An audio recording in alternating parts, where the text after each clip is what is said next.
Item ಯಾವುದೇ ಇರಲಿ try ಮಾಡಿ ಆಚಿ ಚಿಕನ್ ಮಸಾಲಾ. ಬಿಡದಿ ಟೌನ್ಶಿಪ್ ಬಗ್ಗೆ ಎಚ್.ಡಿ. Kumaraswamy check bomb. ರೈತರ ಭೂಮಿ ಸ್ವಾಧೀನಕ್ಕೆ ಶಾಸಕರನ್ನ ಕಳಿಸಿ ಚೆಕ್ ಕೊಟ್ಟಿದ್ದಾರೆ.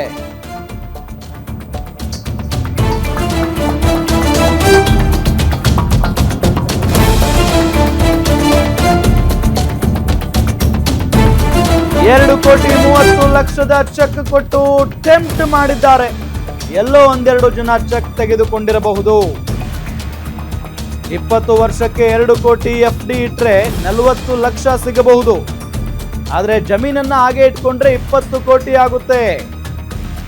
ಬೆಂಗಳೂರಲ್ಲಿ ಕೇಂದ್ರ ಸಚಿವ ಎಚ್.ಡಿ. ಕುಮಾರಸ್ವಾಮಿ ಹೇಳಿಕೆಯನ್ನ ಕೊಟ್ಟಿದ್ದಾರೆ.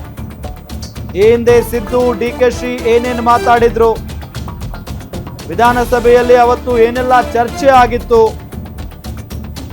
ನಾನು ಬಿಡದಿ ವಿಚಾರದಲ್ಲಿ ಸದನದಲ್ಲಿ ಏನ್ ಹೇಳಿದ್ದೆ, ನಾಡಿದ್ದು ಸುದ್ದಿಗೋಷ್ಠಿ ನಡೆಸಿ ಎಲ್ಲವನ್ನೂ ಹೇಳುತ್ತೇನೆ ಅಂತ ಕೇಂದ್ರ ಸಚಿವ ಎಚ್.ಡಿ. ಕುಮಾರಸ್ವಾಮಿ ಹೇಳಿಕೆಯನ್ನ ಕೊಟ್ಟಿದ್ದಾರೆ.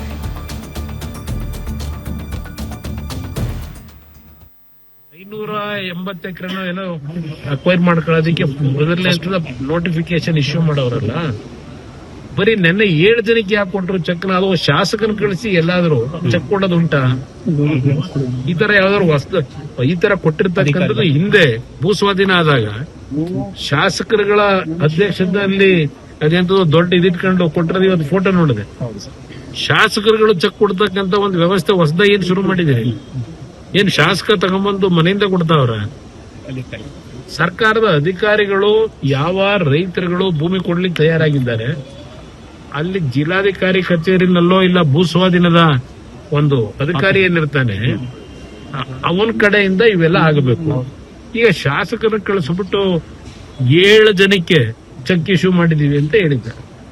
ಅಲ್ಲಿರೋದು ಎಷ್ಟು ಜನ ಅಂದ್ರೆ ಟೆಂಪ್ಟ್ ಮಾಡೋದು ಹೇಗೆ ಅನ್ನೋದಕ್ಕೆ 2,30,00,000 ಈಗ 2,30,00,000 ನಾನು ರೈತರಿಗೆ ಹೇಳೋದು, ಯಾರು ತಗೊಂಡಿದ್ದೀನಿ ಚೆಕ್ನ, ಕಾಂಗ್ರೆಸ್ನವ್ರಿರ್ಲಿ ಯಾರೇ ಇರಲಿ, ಆ 2,30,00,000 ಚೆಕ್ ತಗೊಂಡ್ರೆ ನಿಮಗೆ ದುಡ್ಡು ಖರ್ಚು ಮಾಡಿದ್ರೆ ಬ್ಯಾಂಕ್ ಅಲ್ಲಿ ಇಡ್ತಾರೆ ಅಂತ ಇಟ್ಕೊಳ್ಳಿ.